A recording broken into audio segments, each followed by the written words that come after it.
Here's a story that spread across Chinese social media not long ago. The kind of story that makes you want to double check your own front door. A person claims they tested a brand new drone inside their own apartment. Not out on a balcony, but genuinely indoors in their own living room.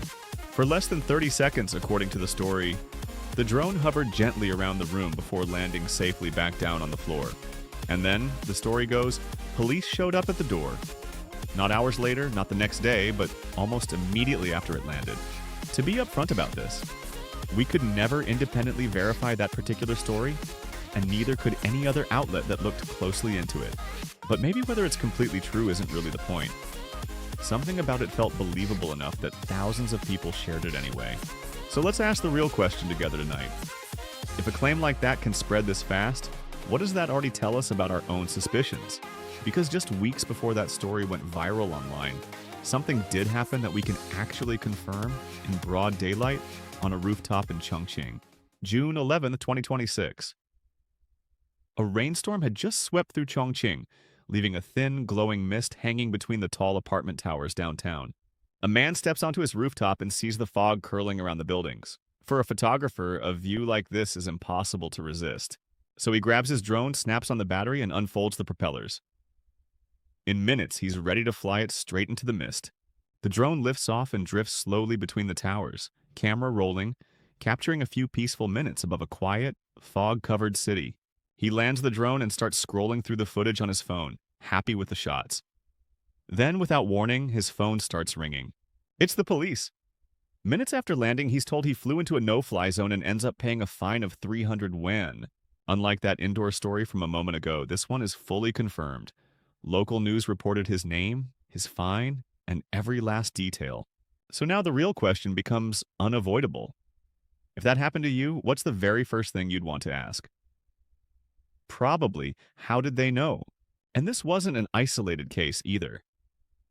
Chinese media had reported tourists, workers, and hobbyists all getting a police call within minutes of taking off. In Shanghai, this wasn't just a rumor anymore. Police publicly confirmed that illegal flight alerts could automatically become official police cases within seconds. Since late August 2025, Shanghai police say they've handled over 2,500 unauthorized flight cases, using detection posts and even dedicated police drones to do it. A college student flying 200 meters above a waterfront park got caught mid-flight. A tourist flying 500 meters over a mall got caught too. Even people who hacked their drones to bypass no-fly zones were eventually tracked down and fined. The system, it seemed, was watching more than anyone expected. Think of it this way. For police to identify a car, they don't need to see the driver, they just need to read the license plate. Now picture a license plate that doesn't just sit on a bumper, but constantly broadcasts itself into the air for anyone equipped to listen. Years before China's newest rules, DJI had already built something similar called AeroScope, reading a drone's location, speed, direction, and serial number. There's no movie-style hacking here. No secret camera feed being pulled from your phone, just a machine quietly making itself detectable to anyone listening nearby. And being indoors doesn't automatically block a radio signal either. Your apartment is almost certainly not the sealed, signal-proof room you might imagine. So the first mystery actually has a fairly ordinary answer. A machine can stay visible in the air, even while its pilot feels completely hidden. But technology by itself doesn't create a surveillance system. For that, a country needs something else entirely. A law demanding machines identify themselves. So what does that law actually say? To understand it, we have to rewind all the way back to January 2024 when it first began. China's national drone regulation took effect that January, built to protect flight safety, public safety, and national security, all in one sweeping law. Under this law, one government database records that a drone was manufactured, another records its registration, a third tracks it while it's actually flying. Here's the key structure. Relevant authorities, aviation regulators, police, industry ministries are required to collect this information and share it through one integrated platform. Production records, registration records, and real-time usage records. 3 separate streams of data, quietly built to eventually flow into the very same central system. So notice what actually changed here. The power isn't sitting inside one single sensor or one single camera watching a drone in the sky. The power appears the moment separate pieces of information meet each other. One phrase on screen sums it up best. The power is in the connection. And then in 2026, this entire system changed again, this time in a way that no drone pilot in China could quietly ignore or work around. China's Civil Aviation Authority announced two brand new mandatory national standards, both set to take effect on the exact same date, May 1st, 2026. These weren't small technical tweaks. They fundamentally redefined what a drone in Chinese airspace was now required to constantly say about itself and to whom. Read that date carefully because it's the turning point of this entire story. May 1st, 2026, the day China's Operational Identification Standard finally took effect. Under this new rule, a drone wouldn't just exist somewhere up in the sky. It would now be required to actively identify its own operation in real time. For newly produced drones, operational identification information is sent directly from the drone itself to a national platform called the UOM. No middleman involved. And here's the part worth pausing on. This transmission is automatic, and it's continuous, running throughout the entire time a drone stays in the air. The national standard goes even further, stating plainly that manufacturers should not build in any function that lets a user simply switch that transmission off. So what exactly gets sent? A unique product code, a real name registration marker, the drone's classification, its position, its speed, direction, and status. But here's something important, and it matters a lot.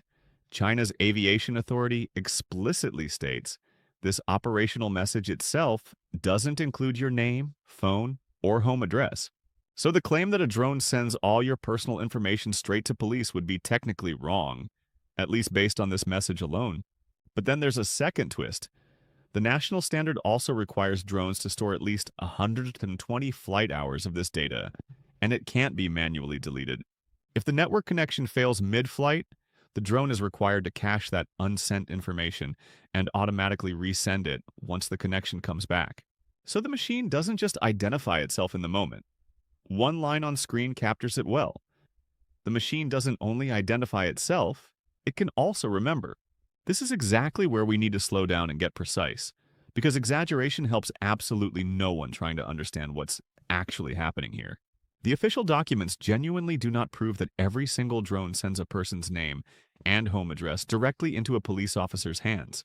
In fact, China's own aviation authority states the operational identification message specifically excludes exactly that kind of personal information from what gets transmitted. But China's law also builds systems where production records, registration records, and usage records can be shared among different relevant government authorities and departments. And in Shanghai specifically, we already know an illegal flight alert can automatically become an official police case within moments, without waiting on a human report. That distinction actually matters enormously. It changes the entire shape of the story we're telling, and where the real danger might actually be hiding. Think about how policing traditionally worked. A person notices something suspicious, calls the police, and officers investigate based on that single human tip.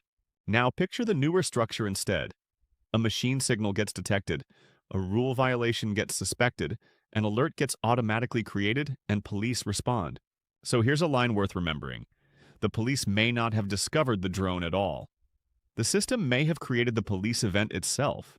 That single sentence might be the most important idea in this entire video, so let's sit with it for just one more moment together. Now let's go back to the story we opened with tonight. The one about a drone flown indoors for only 30 seconds before police allegedly appeared.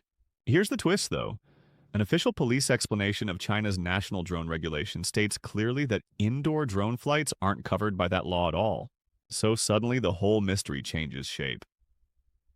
The first question was technological. How did they know? Now the second question becomes distinctly legal instead. The new question is this.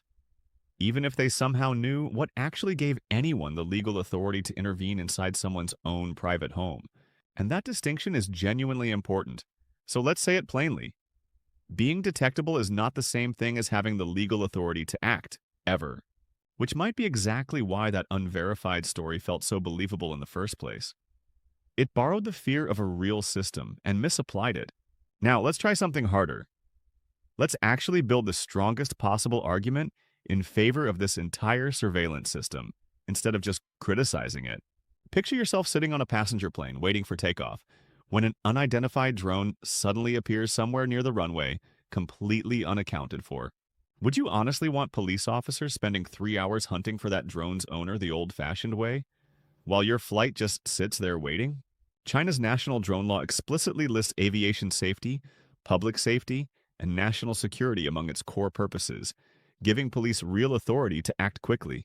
This is actually where a 19th century philosopher walks straight into our modern drone story. British philosopher John Stuart Mill and his famous harm principle. Mill's basic idea is refreshingly simple. Your personal freedom genuinely matters, but when your actions risk serious harm to others, the state may reasonably step in. So let me ask you directly. An anonymous drone is flying near a school or beside the very plane carrying your own family somewhere far away. A modern system can identify that drone within seconds. Now, honestly, do you actually want that entire identification system switched permanently off? Here's where things get philosophically complicated, and honestly, this is the heart of everything this video has been building toward the whole time. Philosopher Jeremy Bentham once imagined a prison called the Panopticon. Cells arranged in a circle with a single inspection tower watching silently from the center.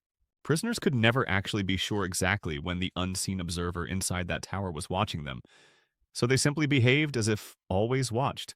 Bentham's tower back then was built from solid stone. The 21st century version of that same tower might instead be quietly built from data. But maybe privacy was never really about hiding information completely. Scholar Helen Nissenbaum offers a genuinely better question worth asking here instead. Her question is simply this: is information actually flowing to where it's socially supposed to flow, given the specific context it was originally shared in? Drone position flowing to an aviation safety agency feels reasonable enough. But that same drone data flowing into a permanent citizen behavior profile feels different. Legal scholar Daniel Solove studied something related: how 5 seemingly harmless databases, once quietly combined together, can create an entirely new kind of power. So the real danger might not be what any single database knows about you. It may begin only when several separate databases finally meet. Before Americans get too comfortable watching this unfold in China, remember that the United States also requires its own version of drone remote identification. The core difference lies in the details. America's FAA system mainly broadcasts a drone's identity locally, while China's newer system sends data into one national network. And then, just days after this Chinese drone story made international headlines, America's own Supreme Court confronted a strikingly similar question about privacy. In June 2026, the court ruled that police accessing someone's Google location history through a Geofence warrant counted as a genuine constitutional search. So let's be honest about something. This was never really a uniquely Chinese question in the first place. It's simply a modern question, full stop. Today, it's a drone identifying itself above a city. Tomorrow, it might be your car, your watch, your glasses, or the robot in your home. The old question used to be simple: can the government actually watch you? The newer question might be how far the law should be allowed to connect. That's a wrap for today. Thanks for sticking with this one all the way through. Now it's your turn. What do you think?